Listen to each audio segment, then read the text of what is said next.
এমন একটি অবহেলিত কালো মেয়ের ঘটনা আমি আপনাদের সামনে বলতে চাই, একটু সুযোগ দিবেন কি? আমাদের সমাজের, আমাদের রাষ্ট্রের, আমাদের গ্রামের, আমাদের পরিবারের মানুষের চিন্তা হলো, কোনো একটা বাবার যদি কালো মেয়ে হয়ে যায় আমরা মনে করি বরবাদ, 2 লাখ 3 লাখ টাকা লাগবে, এই ছেলেটা টাকা পাইব কই? দাদা নানারা দুষ্টামি করে দিয়া দে 2 লাখ টাকা তোর মেয়ের বিয়ে করে এলাম। তার মানে হলো দাদার সাথে নাতিনের বিবাহটা যেরকম হারাম, নানার সাথে নাতিনের বিবাহটা যেরকম হারাম, এই দুষ্টামিটাও হারাম করে দিয়েছেন আমার আল্লাহ।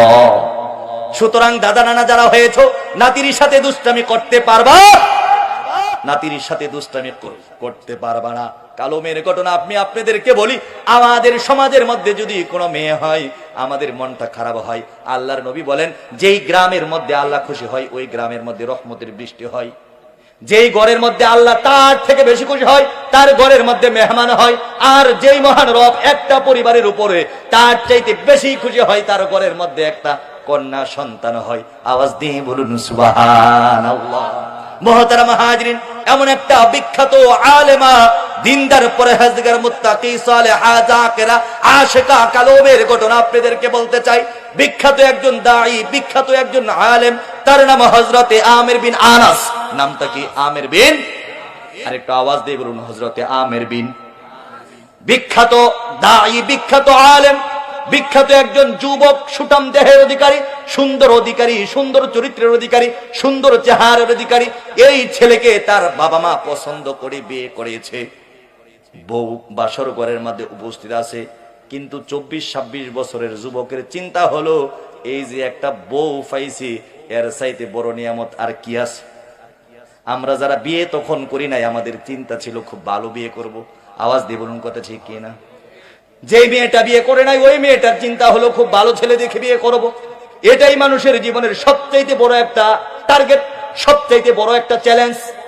আমর বিন আনাসের চ্যালেঞ্জটাও এমন ছিল, আল্লাহর কাছে দোয়া করেছি, রব্বানা হাবলানা মিন আজওয়াজিনা ওয়া যুররিয়াতিনা কুররাতা আইন। এমন স্ত্রী, এমন সন্তান লাগবে যারা চক্ষু শীতলকারী হয়, যাদেরকে দেখলে কলিজা ঠান্ডা হয়, চোখটা ঠান্ডা হয়। এবার আমর বিন আনাস রাত 12টার সময় বাসর ঘরে ঢুকে পড়ে। বাসর ঘরে ঢুকে সালাম দিয়ে, আসসালামু আলাইকুম ইয়া যাওজাতি, ও আমার স্ত্রী আপনি কেমন আছেন?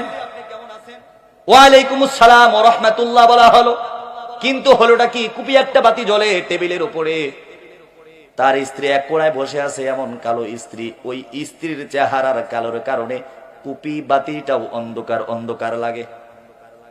আমর বিন আনাস কালো মেয়েটাকে পরখ করে লাফ দিয়ে ঘর থেকে বের হয়ে বারান্দায় গিয়ে বসে পড়ে। আল্লাহর কাছে কাঁদতে কাঁদতে বলে, মহান রব, সারা জীবন তোমার কাছে চাইলাম কি আর পাইলাম কি মহান রব? এমন স্ত্রীটাই বুঝি আমার ভাগ্যে ছিল।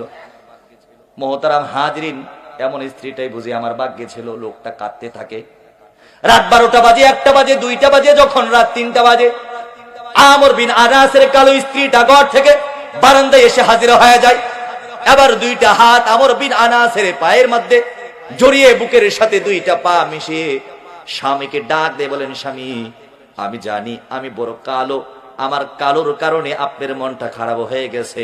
আমি কালো মেয়ে, এই কারণে বুঝি আপনার মনটা খারাপ হয়ে গেছে। স্বামী আপনি মন খারাপ করবেন না, একটা কথা মনে রাখবেন, এই যে 2টা হাত পৃথিবীর কোনো পুরুষকে স্পর্শ করি নাই, এই যে 2টা চোখ পৃথিবীর কোনো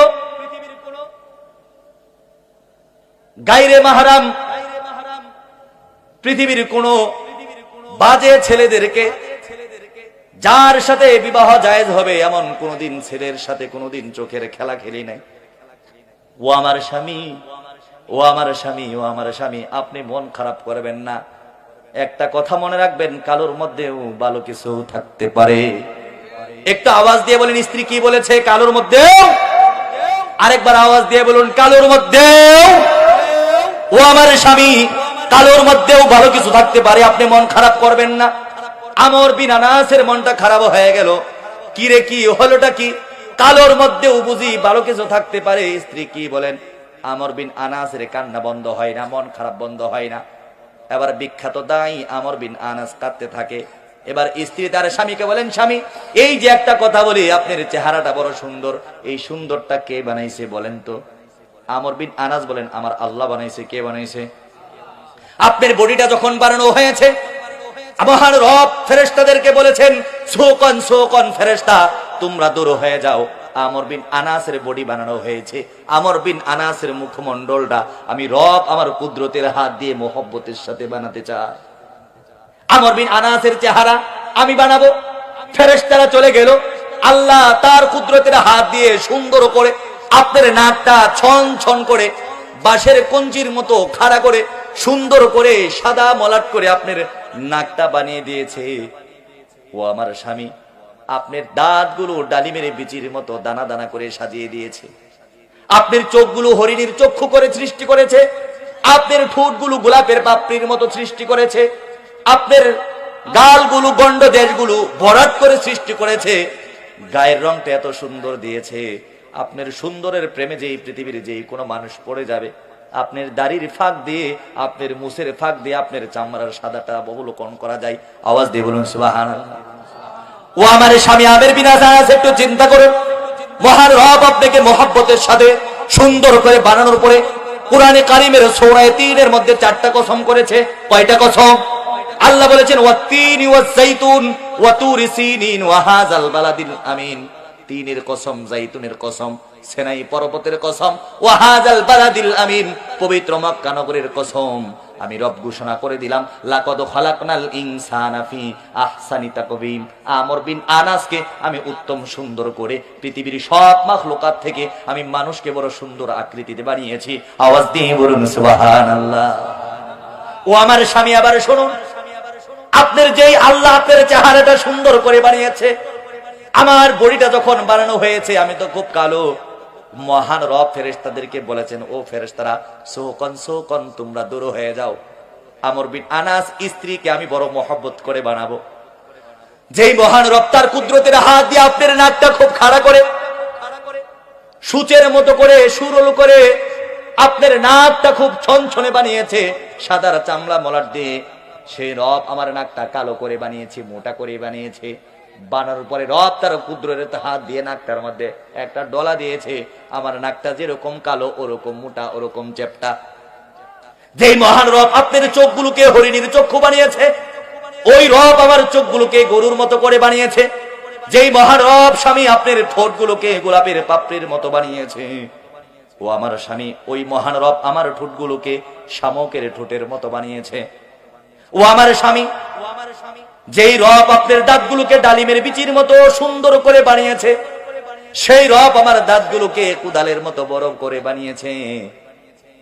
আমাকে বানানোর পরে আল্লাহ রব্বুল আলামিন সেই 4টা কসম করেছে। আপনাকে বানানোর উপরে মহান রব যেই কসমগুলো করেছে, আল্লাহ বলেছেন ওয়াত-তিনি ওয়াজ-যাইতুনি ওয়া তুরি সিনিন ওয়া হাযাল বালাদিল আমিন। 4টা কসম করে বলি, লাকাদ খালাকনাল ইনসানা ফি আহসানি তাকওয়িম। মানুষকে সুন্দর করে আমর বিন আনাসের স্ত্রীকে আমি পৃথিবীর সমস্ত সৃষ্টিজীবের শ্রেষ্ঠ করে বানিয়েছি। আওয়াজ দিয়ে বলুন সুবহানাল্লাহ। এই ওয়াজটা শোনার পরে আমর বিন আনাসের মনটা নরম হয়ে গেল। কি রে কি, আমার বউ তো সাধারণ কোনো বউ না। বুঝে নাকি বুঝে না? আমার স্ত্রী বুঝে। ও যুবক যুবতী, যখন যুবক যুবতী একত্রিত হয়, আল্লাহ রাব্বুল আলামিন বলেন ওয়ালা তাকরাবুজ জিনা ইন্নাহু কানা ফাহিশা। জিনার দ্বারের কাছেও যাবা না। যুবক যুবতী একসাথে হবা না, স্বামী স্ত্রী একসাথে হবা। সারা দিনের রাগ অভিমান গুসা আমি মহান রব রাতের চালো আদরের চাদরে আমি তোমাদের ওই রাগ অভিমানটা মহব্বতে পয়দা করে দেব। দেখলেন কি? আর এখন আমির বিন আনাস এবং তার স্ত্রীর মন নরম হয়ে গেল। বাসর ঘরে তারা প্রবেশ করলো, তাদের শারীরিক সম্পর্ক হয়ে গেল। আমর বিন আনাস গোসল করে ফজরের নামাজ মসজিদে গিয়ে আদায় করে, মসজিদে গিয়ে আদার করার পরে মনটা আবার খারাপ হয়ে যায়। কি রে কি হইল কি, চাইলাম কি আর পাইলাম কি, মনটা খারাপ হয়ে যায়। আমর বিন আনাস মনটা খারাপ করে 7 সাগর 13 নদী পাড়ি দিয়ে বহুর আর বুদুর রাষ্ট্রে বহুদূর দেশে নিজের গ্রাম ছেড়ে দিয়ে ওই দেশে গিয়ে বাসিন্দা হয়ে যায়। ওখানে সুন্দর একটা বিয়ে করে, ওখানে কয়েকটা ছেলে মেয়ে হয়। সুন্দর ছেলে মেয়ে হয়েছে, বউ সুন্দর, কিন্তু এই সুন্দর দেখে পেট ভরে না, চক্ষুটা শীতল হয় না, পুরোটা ইন কলিজাটা ঠান্ডা হয় না, মনটা বড় খারাপ।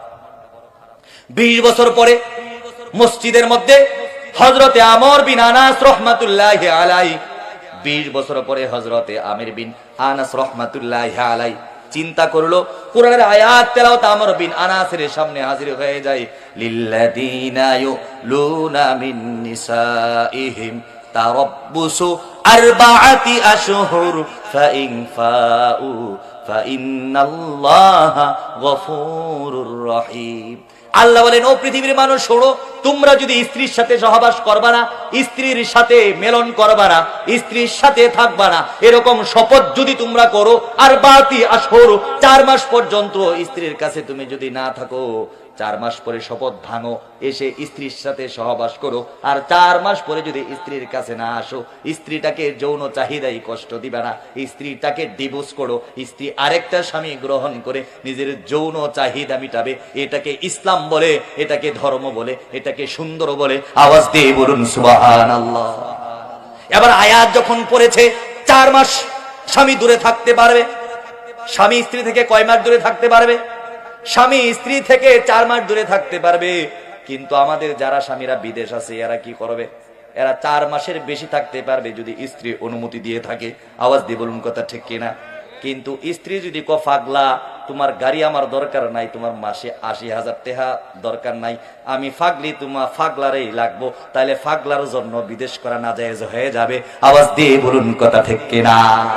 মুহতারাম হাজিরিন, লিল্লাযীনা ইউলুনা মিন নিসাইহিম তারাব্বুসু আরবাআতি আশহুর ফাইন ফাউ ফাইন্নাল্লাহা গফুরুর রহিম। আয়াত তেলাওয়াত করার পরে আমর বিন আনাসের মাথার উপরে আসমানটা ভেঙে পড়ে। স্ত্রীকে 4 মাস থেকে বেশি দূরে রাখা যায় না, আর বছরকে বছর হয়ে গেল স্ত্রী থেকে দূরে। না না না, এখানে আর থাকা চলবে না, স্ত্রীর খবরটা নিতে হবে। 7 সাগরে 13 নদী, রক্ত 7 সাগর 13 নদী পাড়ি দিয়ে ওই গ্রামের মধ্যে এসে হাজির হয়ে গেল আমর বিন আনাস। কিন্তু হলো কি, যেখানে ছিল পুকুর এখন ওখানে নদী, যেখানে ছিল গাছতলা এখন ওখানে ছাদওয়ালা, যেখানে ছিল টিনের চালা এখন ওখানে 5 তলা। আওয়াজ দিয়ে বলুন কথা ঠিক কিনা? চিনার কোনো রাস্তা নেই, চিনার কোনো ভাও নেই, কি আর করা যাবে? বিখ্যাত বড় একটা মসজিদ, মসজিদের মধ্যে ঢুকে পড়ে মাগরিবের সালাত হয়ে গেল, মাগরিবের সালাতের পরে ইকামত হয়ে গেল, নামাজের পরে ঈমান ও ইয়াকিনের মেহনত সম্পর্কে জরুরি বয়ান হবে। আবার জরুরি বয়ান শুরু হয়ে গেল, এমন বয়ান শুরু হয়ে গেল, মসজিদ ভরপুর মানুষ, মানুষগুলো কাঁদতে কাঁদতে বেহুশ হয়ে গেল, মানুষগুলো কাঁদে অজ্ঞান হয়ে যায়, মানুষগুলো কাঁদতে কাঁদতে জমিনে লুটিয়ে পড়ে, মানুষগুলো কাঁদতে কাঁদতে পাগল হয়ে যায়। মাত্র যেই ছেলেটা বয়ান করে, এত সুন্দর কোরআনের জজবা, কোরআনের আয়াত, হাদিসের তাফসিরে হাদিসের, কোরআনের তাফসিরে হাদিসের ব্যাখ্যা বলে পৃথিবীর কোন ছেলে কোন আলেম বলতে পারে না। আমর বিন আনাসের মনটা খারাপ হয়ে গেল। কি রে কি, যুবক ছেলে মাত্র 18-19 বছর বয়স, এত সুন্দর আলোচনা করে, এত সুন্দর বক্তৃতা করে, আমি তো বড় আলেম, কিন্তু আজকে বড় লজ্জা হয়, এমন ছেলে আমার ঘরে হলো না। এই ছেলেটাকে কোন বাবা জন্ম দিল, কোন মা পেটে ধরলো, যদি একটু জানতে পারতাম। আওয়াজ দিয়ে বলুন সুবহানাল্লাহ। এখন সবাই বয়ান শুনে, উনি নিজেও একজন বড় আলেম, ঠিক না? আলেমে আলেম চিনে নাকি চিনে না? চিনে না। এখন চিনার জন্য পাশের এক মুরব্বীর একটা গুঁতো দিছে। গুঁতো বোঝেন? এই আঙ্গুল দিয়ে পেটের মধ্যে একটা মুরব্বী রাগে, কোন জায়গা থেকে ওয়াজ শুনতাছি, ওয়াজের মধ্যে গুঁতো দিলাকে গোকাগা ফুলাটার কার? কমিয়া জঙ্গল থেকে আইছো, ফুলাটাকার ওয়াজের মধ্যে ফুলাকার, এটা তুমি জিজ্ঞাসা করতে না, ওয়াজ শুনতে আইছো 30 কিলোমিটার দূর থেকে বয়ান শুনতে আইছি, তুমি কো ফুলাটাকার? এবার আমার বিনা আনা চিন্তা করলো, কিরি বিপদে পড়লাম, ফুলা ঢাকার জিজ্ঞেস করলে চেয়ে থেকে আরেক মুরব্বীরা ধাক্কা দিছে, মুরব্বী দিছে এক কোনি, কোন জায়গা থেকে এসো জঙ্গল, ওয়াজ শুনতে আইছো, ওয়াজ শুনতে আইসা জিজ্ঞেস করো ফুলাকার? এরকম পোলামে তোমার হইব নাকি মিয়া? 40 কিলোমিটার দূর থেকে আইছি ওয়াজ শুনতে। সামনে এক যুবক এরকম ওরা ধাক্কা দেয়, যুবক মানুষ, হাতি পিছন থেকে লাথি দিল, টের পারে, ধাক্কায় টেরই পাই না। অনেকক্ষণ পরে যখন টের পাইছে, চোখ দুইটা বড় বড় করে দিয়ে তাকাইছে। এখন আমির বিন আনাস কোন বিপদে পড়লাম বাবা, থাক থাক বাবা থাকুক, টেনশন করো না বাবা। যখন বয়ান শেষ, এবার আমির বিন আনাস রাহমাতুল্লাহ চিৎকার দিয়ে বলেন, চাচা 1.5 ঘন্টা 2 ঘন্টা বয়না হলো, ছেলের নাম, ছেলের বাবার নাম জিজ্ঞেস করলাম, একবার বললেন না। কাকা দয়া করে একবার বলুন, আমি মুসাফির মানুষ, বহু দূর থেকে আসছি, ছেলেটাকে আমি আসলেই চিনি না। চাচা বলেন, বাবা ছেলেটাকে তুমি চিনো না?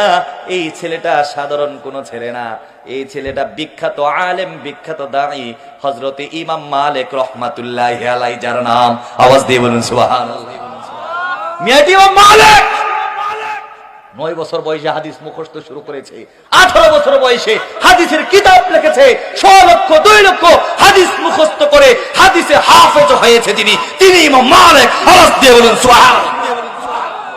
সাধারণ কোন ছেলেরা, ছেলে নাম জিজ্ঞেস করো, এটা মালিক। এবার বলেন চাচা, আর একটু বিরক্ত করতে চাই, আমার সারা জীবনের স্বপ্ন ছিল যে এমন একটা ছেলে হয়, ভালো একটা বউ পাই। স্বপ্ন চাচা পূরণ হয় নাই। একটু ছেলের বাপের নামটা যদি বলতেন খুশি হতাম। মুরব্বী বলেন, কাকা তুমি কোন জায়গা থেকে আইছো, বাপের নাম দিয়ে কি করবা? কয়েকটু দরকার, আমার গ্রামের যেহেতু এর বাবা, তাহলে আমার সমবয়সী তো হবে, একটু যদি বলতেন আমি তো চিনতাম। আমি জানি এটা কোনো আলেমের ছেলে ছাড়া হতে পারে না, বড় একজন আলেমের সন্তান হবে। এবার মুরব্বী চাচা ডাক দিয়ে বলেন, তুমি কোন পাগল আমি জানি না, কোন দরবেশ তুমি আমি জানি না, কিন্তু তোমার চেহারা দেখে মনে হয় তুমি আলেম। চেহারার মধ্যে নূর আছে, চেহারাটা বড় সুন্দর, বড় মায়াবী চেহারা তোমার। কিন্তু বাবা শোনো, এই ছেলেটার বাবা তোমার মতো কোনো পাগল, কোনো দরবেশ নয়। এই ছেলেটার বাবা বিখ্যাত একজন আলেম ছিলেন, যার নাম ছিল হযরতে আমির বিন আনাস রাহমাতুল্লাহি আলাইহি। সুবহানাল্লাহ। আমির বিন আনাস কইতেছে, কি নাম কইলেন? আমির বিন আনাস। কি কইলেন কাকা?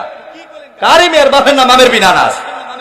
দুই চাচারে দুই দিক দিয়ে ধাক্কা দিয়া ফালাই দিয়া কইতেছে, আপনি যান, পোলার সাথে আমার কথা আছে। পোলাটা কার? তারই তো পোলা, বুঝেন না? পোলা কার? তারই তো পোলা। এবার পোলার কাছে গিয়ে হাজির হয়ে যায়, ছেলেকে সালাম দিয়ে মুসাফা করে বুকের সাথে টেনে ধরে এমন শক্ত করে চাপ দেয়, ছেলেটা কেঁদে ওঠে, বাবা কেঁদে ওঠে।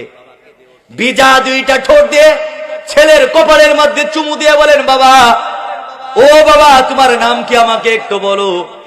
ছেলেটা বলেন, কাকা, আমার বাবা নাই, মায়ের আদরে আমি বড় হয়েছি, পৃথিবীর কোন মানুষ আমাকে বুকের সাথে এত শক্ত করে জড়ে ধরে নাই। কাকা, মানুষ আমাকে মোহাব্বত করে, মুসাফা করে, মুআনাকা করে, বুকের হাড্ডিসাগুলো আমার ভেঙে যাচ্ছে, দয়া করে আমাকে ছেড়ে দেন। আমির বিন আনাস বলে, বাবা, তোমাকে বহুদিন পরে পেয়েছি, একটু শক্ত করে জোরে ধরতে দাও। ছেলেটা বলেন, কাকা দুষ্টুমি করবেন না, আমি মরে যাব। ছেলেটা কেটে ওঠে, আমির বিন আনাস কেঁদে ওঠে। আবার বলেন, বাবা, তোমার নামটা একটু বলো। ও কাকা, আমার নাম তো আমির বিন আনা, আমার নাম তো ইমাম মালিক। ও বাবা, তোমার বাবার নামটা যদি একটু বলতা, আমার বাবার নাম দিয়ে কি করবেন? আমার বাবা আপনার মতো দরবেশ না, আপনার মতো সাধারণ কোন লোক না, আমার বাবা বিখ্যাত একজন আলেম, হযরতে আমির বিন আনাস রাহমাতুল্লাহি আলাইহি। আমির বিন আনাস, আমার বাবার নাম দিয়ে আপনি কি করবেন, কি জিজ্ঞেস করবেন? ও মুসলমান, আমির বিন আনাসকেই বলে আমার বাপ আপনার মতো না, আমার বাপ আমির বিন আনাস। এবার আমির বিন আনাস চিন্তা করে, কি রে, পোলা তো আমার, এত সুন্দর পোলা পায়া জীবনটা বুঝি ধন্য, এটাকেই বলি কুররাত আইন, সন্তান বলে। আওয়াজ দিয়ে বলুন কথা ঠিক কিনা? এবার বলেন, বাবা, তোমার কাছে অনুরোধ করে বলি, তোমার বাবা যদি ফিরে আসে তুমি কি গ্রহণ করবানি? ও কাকা, কি বলেন? আমার মা বলেছে আমার বাবা ইসলাম প্রচারের জন্য, দিন প্রচারের জন্য, ব্যবসার জন্য ঘর থেকে বের হয়ে গিয়েছে। কিন্তু আমাদের বউয়েরা যদি হতো, তাহলে বলতো, তোর বাপ যে গেছে 20 বছর ধরে, কোনো খবর নাই বিদেশ, বাড়ির মধ্যে আসুক, জাডাস হয়ে দিবি কপালে। আওয়াজ দিয়ে বলুন কথা ঠিক না? এই জন্য তো বলি, গাছ বালা তার গোটা বালা, গাই বালা তার গে, বাপ বালা তার বেটা বালা, মা বালা তার ঝি। আওয়াজ দিয়ে বলুন কথা ঠিক না? আবার হযরতে আমির বিন আনাসকে বলেন, কাকা শোনেন, আমার বাবা যদি জীবিত থাকে, আল্লাহর নবী হাদিসের মধ্যে বলেছেন, হুমা জান্নাতুকা ওয়া নারুকা, তোমার বাবা তোমার মা তোমার জান্নাত, তোমার বাবা তোমার মা তোমার জাহান্নাম। কাকা, আমি বাবার কাছে রিজিক চাই না, খাবার চাই না, আল্লাহর কাছে দোয়া করি, আমার বাবা যদি ফেরত আসে, বাবার পা গুলো টিপে আমি জান্নাত পেতে চাই। আওয়াজ দিয়ে বলুন সুবহানাল্লাহ। আর কাকা, আরেকটা কথা শুনুন, নামাজ পড়ে আমি দোয়া করি, মহান রব, আমার বাবা যদি ইন্তেকাল করে, আমার বাবার কবরটাকে আবু বকরের কবরের সাথে, রহমতের দরজার সাথে একাকার করে দিও। আওয়াজ দিয়ে বলুন সুবহানাল্লাহ। এবার চিন্তা করে দেখতেছে, কিরে, এত সুন্দর পোলা আমি জন্ম দিলাম, খবর নিলাম না, মনটা খুব ভালো, কিন্তু মনের মধ্যে টেনশন আছে, আছে না? আছে না? টেনশনটা কি? পোলা মানছে, পোলার মা মানে কিনা। এবার কইতেছে, বাবা মালিক, আচ্ছা তোমার আব্বা যদি ফেরত আসে তোমার মা মানবনি? কমিয়া চাচা কতক্ষণ ধরে খালি আপনি বের বের বের বের করতেছেন, আমার মা মানবো না কিনা, আমার আপনার কি দরকার? ভালো আছেন এমনি ভালো থাকেন, মা লয়ে কিন্তু কথা কইবেন না। মা লয়ে কথা বললে আমাদের কষ্ট লাগে, ঠিক না? পোলাইবান যারা আছে মা নিয়ে বললেই মেজাজ খারাপ হয়। ছোটবেলা আমাদের চাচারা দুষ্টামি করে বলতো, বাপের নাম বাদ দিয়া ফের নাম মিশাই দিয়ে বলতো আমার ভোলা, অমুকের ভোলা, তমুকের ভোলা। মনটা খারাপ হতো, ঢেল ইট যা পাইতাম পাটকেল মাথার মধ্যে মিলে দিতাম। আওয়াজ দিয়ে বলুন কথা ঠিক। যখন মায়ের কথা বলছে চেতে গেছে, এই মিয়া মায়ের নাম নেন কে কাকা? কো বেড়া আর কাকা ডাইকো না বেড়া। করে কাকা আপনি কাকা লাগেন না তো কি রাখবো আপনি? বাপের সমান বই দিকে তো কাকা ডাকছি, বয়স আর একটু কম থাকলে তো ভাই ডাকতাম। তো কাকা ডাকলে মনটা বড় খারাপ হয়ে যায়, ঠিক না? আবার জিজ্ঞেস করে তোমার বাবা যদি ফেরত আসে তোমার মা গ্রহণ করবে কিনা? কাকা গো কি বলেন, 18-19 বছর বয়স আমার, আজ পর্যন্ত ফজরের নামাজের পরে ঘরের মধ্যে থাকতে পারি না। আমার মা ফজরের নামাজ পড়ে এক পারা কোরআন তেলাওয়াত করে সূরা ইয়াসিন পড়ে সেজদার মধ্যে গিয়া এমন ভাবে হাউ মাউ করে কাঁদতে থাকে, আমি আর করে ঢুকতে পারি না। তোমার মা কি বলে কাঁদে, কি দোয়া করে? আমার মা আল্লাহর কাছে দুইটা দোয়া করে, মহান রব আমার স্বামী যদি জীবিত থাকে স্বামীর কাছ থেকে রিজিকের আশা করি না, যৌন চাহিদা পূরণের আশা করি না। মহান রব আল্লাহর নবী যে হতো বলেছে যদি জায়েজ হতো মহিলাদেরকে বলে দিতাম তারা যেন তাদের স্বামীর পায়ে সেজদা করে। আমি চাই আমার জান্নাতের স্বামী আমার ঘরে আসুক, স্বামীর খেদমত করে আমি জান্নাত পর্যন্ত পৌঁছে যেতে চাই। আওয়াজ দিয়ে বলুন সুবহানাল্লাহ। আমি জান্নাত পর্যন্ত পৌঁছে যেতে চাই স্বামীর খেদমত করে। এখন মনটা একটু ভালো, এর মা দেহি এখন আমারে ভালোবাসে, ঠিক না? মন ভালো না? আবার জিজ্ঞেস করে তোমার বাবা যদি মরে যায় তোমার মায়ের ধারণাটা কি? কাকা গো আমার মা আল্লাহর কাছে দোয়া করে, মহান রব আমার স্বামী যদি ইন্তেকাল করে কিয়ামতের কঠিন মুহূর্তে যেদিন সিংহা ফু দেওয়ার পরে তুমি রব ঘোষণা করে দিবা কুম্বি ইজনিল্লাহ, সব মানুষগুলো যেদিন হাসরের ময়দানে দাঁড়িয়ে যাবে, মহান রব আমি সেদিন দাঁড়াবো না, আমাকে তুমি দাঁড় করাবা ফেরেশতার মাধ্যমে, জান্নাতের রেশমি কাপড় দ্বারা আমার চোখটা বন্ধ করে দিবা। আমার স্বামী কানামাছি বউ খেলতে খেলতে আমার চোখের কাপড়টা সরিয়ে দিবে। আমার স্বামীকে আমি পৃথিবীর দুইটা চোখ দিয়ে জান্নাতের স্বামীটা দেখে এরপরে হাসরের ময়দানটা দেখবো। মহান রব আমার স্বামীকে না দেখাইয়া আমাকে হাসরের ময়দান দেখাইও না। আওয়াজ দিয়ে বলুন সুবহানাল্লাহ। এখন তো চিন্তা করতেছে বারপোস্ট এটাও খালি ওইটাও খালি, বিপক্ষ দলটাই খালি বলটা শর্ট দিলেই গোল। এখন কইতেছে আব্বা আমারে তোমার বাড়িতে নিয়ে চলো। কোসা কি শুরু করছেন? 2 ঘন্টা ধরে খালি বের বের বের বের করতেছেন, এখন কোন বাড়িতে যাবেন? বাড়িতে নেওয়া যাইব না। বাড়িতে যাই কি করবেন? ও বলতেছে মিয়া তুমি বুঝো না, তুমি আলেম মানুষ, আমিও আলেম। মেহমানের 3 দিন মেহমানদারিত্ব করতে হয়। কয়দিন? 3 দিন মেহমানদারিত্ব করতে হয়। মেহমানদারি করা লাগবে না, 3 দিন খাওয়াইতে হবে, বাড়িতে নিয়ে চলো। ঠিক আছে যান, মেহমানদারি করানো লাগবে, আপনি আলেম মানুষ যান, 3 দিন খাবেন, কিন্তু বাড়িতে যাই বইলা দিলাম কিছু বলতে পারবেন? আপনার বাপ গতি ভালো। বাড়িতে নেওয়া হলো, সন্তানকে ডাক দিয়ে বলেন বাবা মালিক তোমাকে আরেকটা কথা বলি বাবা, এটাই লাস্ট। আপনি কি শুরু করছেন? তোমার আম্মারে যাই আমার সালামটা দিবা। চুপ। কি শুরু করছেন? মায়ের সালাম দিব কেন? আমি আপনাকে খাবার দিব, দাবার দিব, বসতে দিব, থাকতে দিব, মায়ের সালাম দিয়ে আপনি কি করবেন? আপনি পুরুষ মানুষ, আমার মা মহিলা মানুষ, কেন সালাম দেব? বলেন বাবা তোমার পায়ে ধরে বলি আমার সন্তানের সমতুল্য বয়স তোমার, তোমার মাকে আরেকটা কথা বলবা, সালাম দেওয়ার পরে বলবা মা একটা পাগল আইছে, একটা দরবেশ আইছে। পাগল আর দরবেশ আসার পরে বলে তোমাকে জিজ্ঞেস করেছে কালোর মধ্যেও ভালো কিছু থাকতে পারে। কি বলেছে? কালোর মধ্যেও? এই ঘটনাটা আপনার মনে আছে তো? কালোর মধ্যেও ভালো থাকতে পারে, এই ঘটনাটা তার কেউ জানার কথা না। বাসর রাতে আমাদের যার যা করছে এটা আমগরে ছাড়া কেউ জানে? এটা জানানো বাসর রাতে স্ত্রীর সাথে কি হয় এটা আরেক মুসলমানকে জানানো কবিরা গুনাহ। স্ত্রীর কোনো গোপন সম্পর্ক যাকে বলা হবে এটা কবিরা গুনাহ হবে। বুঝতে পেরেছেন? কোনোভাবেই কোনো বন্ধু বান্ধব কাউকে বলা যাবে না, এটা ইসলাম কড়াকড়ি ভাবে নিষেধ করেছেন। রাসূল বলেছেন তাদের শাস্তি হবে জাহান্নামে যারা স্বামী স্ত্রীর গোপন কথাগুলো আরেকজনকে বলে বেড়াবে। মুহতারামা হাজরিন, এই যে চাচা মুরব্বি মানুষ বিয়ে করছে, 30 বছর হলো বিয়ে করছে, বিয়ের 2 দিন পরে হাল চাষ করে বাড়িতে গেছে, বউ করে নাই। বউ কই গেছে? রাত 8টার সময় খবরের পরে আরেকজনের ঘরের মধ্যে আলিফ লাইলা দেখে। বউটারে ধরে আইন না চুলটার মধ্যে ধরে চাচা দুইটা বাড়ি দিছে, এখনো কোমরের মধ্যে দাগ আছে।